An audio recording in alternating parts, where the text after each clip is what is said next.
लिनुहोस् सक्नुहुन्छ ल उतै भुइँमा राख्नु नि त भुइँमा राख्नु च्याप्पसामा हो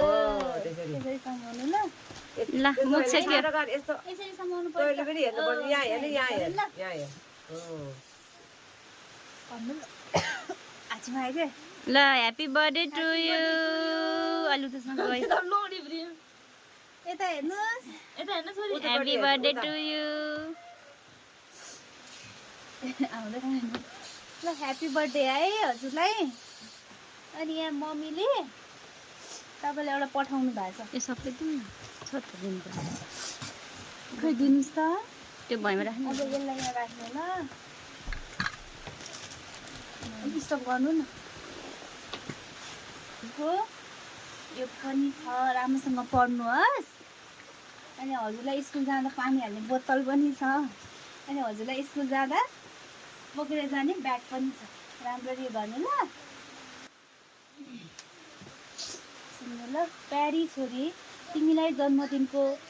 अनगिन्ती शुभकामना आज तिम्रो जन्मदिन परदेशको यो परदेशी कोठामा बसेर तिम्रो हाँसो तिम्रो आवाज र तिमीलाई अँगाल्ने चाहना ज्ञान गहिरो बनेको छ टाढा हुनु मेरो बाध्यता हो तर तिमीप्रतिको माया कहिले टाढा भएको छैन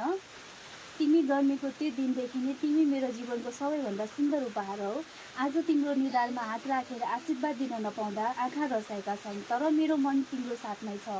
छोरी सधैँ असल मान्छे बन आफ्ना सपना नछोड म जहाँ भए पनि तिम्रो हरेक पाइलामा मेरो साथ हुनेछ जन्मदिनको धेरै धेरै शुभकामना छोरी छिट्टै तिमीलाई काखमा लिन पाउने दिनको प्रतीक्षामा छु छोरी तिमीलाई यति सानो उमेरमा छोडेर परदेशिनु मेरो रहर होइन बाध्यता हो छोरी तिमी असल मान्छे हुनु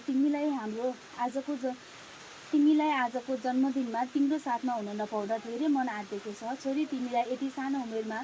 बाबा मम्मीको साथमा नहुँदा मनमा नराम्रो लागेको होला के गर्छौ त छोरी तिम्रो बाबाले कहिले हाम्रो बारेमा सोचेन अब पिर नगर तिम्रो बाबाले साथ नदिए पनि तिम्रो हरेक दुःख सुखमा साथ दिने भन्छु नि सानो अरूको मम्मी साथमा हुँदा तिमीले धेरैचोटि रिक्वेस्ट गरेको थियो मम्मी छिट्टै आउनु भनेर सरी सानो तिम्रो मम्मीले तिम्रो वचन पुरा गर्न सकिन तर पनि तिमी कहिले हार नखानु सानो तिम्रो भविष्य